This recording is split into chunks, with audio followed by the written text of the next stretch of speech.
السلام علیکم، میں ہوں فرزانہ روحی اسلم اور یہ ہے میرا یوٹیوب چینل۔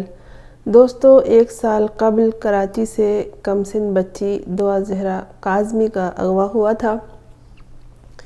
گو کہ وہ بچی اب اپنے گھر پہنچ چکی ہے اور والدین کے ساتھ، بہنوں کے ساتھ اور نانی کے گھرانے کے ساتھ رمضان کی رحمتیں اور برکتیں سمیٹ رہی ہے۔ ہمارا اور آپ سب کا مین مقصد یہی تھا کہ بچی جلد از جلد شیلٹر ہوم میں رہنے کے بجائے گھر پہنچ جائے، اور ایسا ہی ہوا، شکر الحمدللہ۔ یہ کیس مزید چل رہا ہے، بلکہ ابھی تو کیس شروع ہی نہیں ہوا، ابھی ٹرائل شروع ہونا ہے اور اس کے بعد سزا و جزا کا فیصلہ ہوگا۔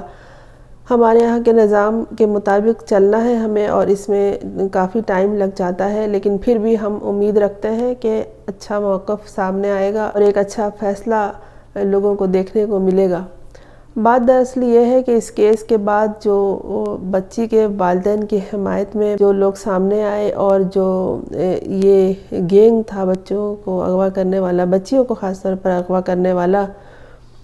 اس کی حمایت میں جو لوگ سامنے آئے، ان کا گروپ ابھی تک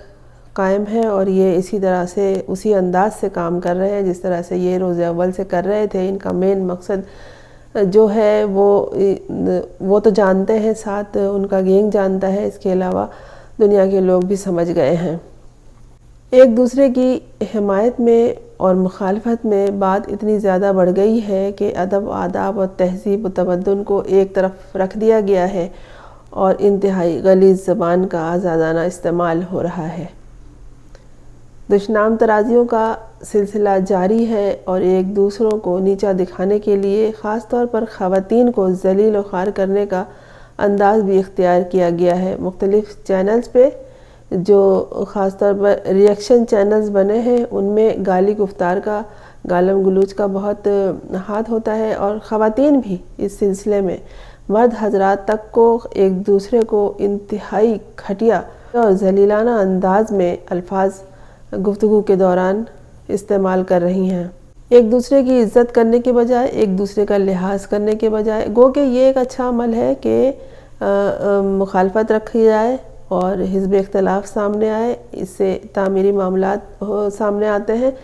لیکن اس معاملے میں اپنے آپ کو اس طرح سے سامنے لانا کہ دوسروں کو انتہائی، بلکہ اسے عام لفظوں میں کہیں گے کہ سر عام ننگا کر دینا ہے۔ خاص طور پر خواتین کے لیے ایک طرف یہ بات میں واضح کرنا ضروری سمجھوں گی کہ جو خواتین ان معاملات میں، اس بچی کے کیس کے معاملات میں اپنے رائے پیش کرتی ہیں، ان کا انداز انتہائی مہذبانہ، انتہائی دلکش اور خوبصورت ہے۔ وہ انتہائی دلچسپ انداز میں اور تہذیب و تمدن کو سامنے رکھتے ہوئے اپنا اسلوب بیان کرتی ہیں۔ اس کے باوجود میں نے یہ دیکھا، پڑھا اور سنا بھی کہ ان کے بارے میں یہ لفظ استعمال کیا گیا کہ یہ جو خواتین اپنے گھروں میں بیکار بیٹھی ہیں، یہ وہاں سارا دن لائیو شو میں موجود ہوتی ہیں یا لائیو چینل پہ موجود ہوتی ہیں اور اپنی بکواس کرتی ہیں۔ جناب، اس طرح کی گفتگو کو، اس طرح کی ماہرانہ رائے کو نہ بکواس کا لفظ استعمال کیا جا سکتا ہے، اور نہ ہی ان خواتین کو عمر رسیدہ کہہ سکتے ہیں۔ اتنی دلکش آوازیں ہیں ان خواتین کی، میں اکثر سنتی ہوں انہیں، کہ ان کی ایج کا اندازہ تو لگانا ممکن ہی نہیں ہے، اور آپ کسی کو کس طرح کہہ سکتے ہیں کہ یہ عمر رسیدہ خواتین ہیں۔ میری ایک سینئر پروفیسر دوست ہیں، ان کی آواز ایسی ہے کہ وہ جب کسی سے فون پہ بات کرتی ہے یا کسی محفل میں کسی سے گفتگو کر رہی ہوتی ہیں تو لوگ مڑ کے دیکھتے ہیں اور جاننا چاہتے ہیں کہ یہ آواز کس بچی کی ہے، حالانکہ وہ کسی طرح بھی بچی نہیں ہے۔ آواز سے عمر کا اندازہ نہیں لگایا جا سکتا، ہاں آواز سے، انداز سے، گفتگو کے، بولنے کے انداز سے یہ اندازہ لگایا جا سکتا ہے کہ آپ کس تہذیب یافتہ قوم سے، کس تمیز یافتہ خاندان سے اور کس تعلیم یافتہ خاندان سے اور لوگوں کے درمیان موجود ہیں اور تعلق رکھتے ہیں۔ آپ کی زبان آپ کا تعارف ہے۔ حضرت علی کا قول بھی ہے کہ آدمی اپنی زبان کے پیچھے چھپا ہوا ہے۔ جس طرح زلزلے آیا کرتے ہیں اس کے بعد آفٹر شاک کا سلسلہ جاری رہتا ہے، اسی طرح اس کیس میں بھی ہے کہ آفٹر شاک ابھی تک جاری ہے۔ ایک دوسرے کو ذلیل کرنا، نیچے دکھانا، کیسز کرنا، لوگوں پہ الزام لگانا، کوئی کسی کو فراڈ کہہ رہا ہے، کوئی کسی کو گھٹیا کہہ رہا ہے، کوئی کسی کو چور کہہ رہا ہے، کوئی کسی کو عیاش کہہ رہا ہے، کوئی کسی کو بوڑھا اور بڈھا کہہ رہا ہے۔ اس طرح کے الفاظ ابھی حال ہی میں استعمال کیے گئے ہیں۔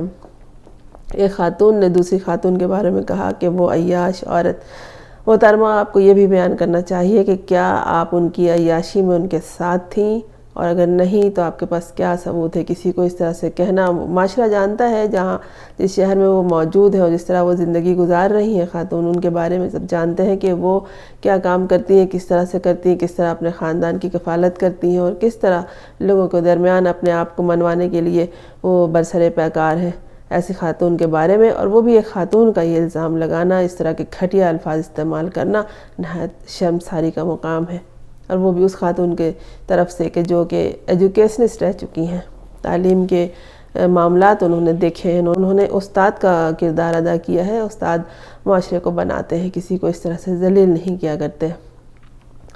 یوٹیوب چینل کو اگر آپ دیکھیں تو اس میں اس طرح کی غلاظت بھری زبان صرف مرد حضرات نہیں، خواتین بھی استعمال کرتی ہیں۔ جانے کون سا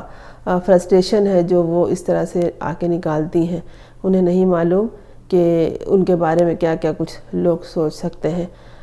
ہمارا ذہن بعض اوقات اتنا بند ہو جاتا ہے اور ہماری سوچ اتنی محدود ہو جاتی ہے کہ ہم سمجھتے ہیں کہ جو ہم کر رہے ہیں اور جو ہم کہہ رہے ہیں وہی سب کچھ ہے۔ نہیں جناب، اس سے آگے بھی دنیا میں بہت کچھ ہے۔ مرحوم شاعر پروفیسر اقبال عظیم کا شعر ہے کہ تعمیر محبت مشکل ہے، تعمیر محبت مشکل ہے، تخریب محبت آساں ہے، تم آگ لگانا سیکھ گئے، تم آگ بجھانا کیا جانو۔ اگر کہیں آگ دہکی ہوئی ہے تو اسے بجھائیے، لوگوں کے زخموں پر مرہم رکھیں، نہ کہ اپنے زبان سے آگ لگائیں۔ اپنے الفاظ کو مرہم کی جگہ پہ استعمال کرنا چاہیے، کسی کو ذلیل و خوار کے لیے نہیں۔ اگر آپ کو قوت گویائی دی گئی ہے تو اسے مرہم کے طور پر استعمال کیجئے، اسے دوسروں کو عزت دیجئے۔ کبھی ایسا کر کے دیکھیے کہ جو معاشرے کا پسا ہوا طبقہ ہے یا جسے نچلا طبقہ کہتے ہیں، یا وہ لوگ جنہیں معاشرے میں کوئی مقام حاصل نہیں ہے اور لوگ عموماً انہیں حقارت سے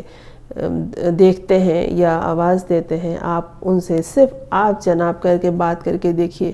بعض دفعہ لوگوں کی پلکیں بھیگ جاتی ہیں، آنکھیں نم ہو جاتی ہیں کہ یہ کون شخص ہے، کس خاندان کا ہے جو مجھے اتنی عزت سے اور ادب سے بلا رہا ہے۔ کسی کو آپ کہہ کے مخاطب کر لیجئے، اس معاشرے میں جہاں ابے تبے تو تڑاک سے بات کی جاتی ہے، یہی بہت ہے۔ خیال رکھیے، آپ کے الفاظ آپ کا تعارف ہے، آپ کے خاندان کا تعارف ہے، اور یہی تعارف آگے چل کے آپ کی نسل کو دنیا میں اسی طرح سے نمایاں مقام دلائے گا کہ اس کے خاندان کے لوگ کس طرح کی زبان استعمال کیا کرتے تھے۔